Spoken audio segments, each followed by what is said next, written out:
ընդ որում այսօր խոսում են նաև ընդդիմության ներկայացուցիչները, ասում են եկել են կուսության հարց են քննարկում։ Հարգելինս, կուսության հարց չենք քննարկում, քննարկում ենք լեգիտիմության հարց։ Լեգիտիմության հարց, որովհետև 356 թվականին տեղի է ունեցել Աշտիշատի ժողովը, որը մեր եկեղեցու համար սահմանել է կուսակրոնության դաս, որը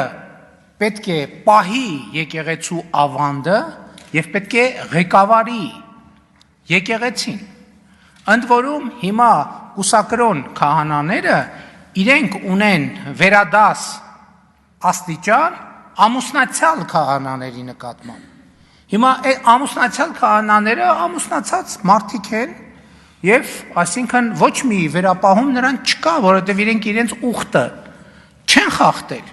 Բայց այստեղ հարցը հետևյալն է, եթե նրանք մի մասը դե ֆակտո ամուսնացած է եւ այլն, եւ կուսակրոնության բերումով ղեկավարում է ամուսնացյալ քահանաներին, բայց ինչի է ղեկավարում։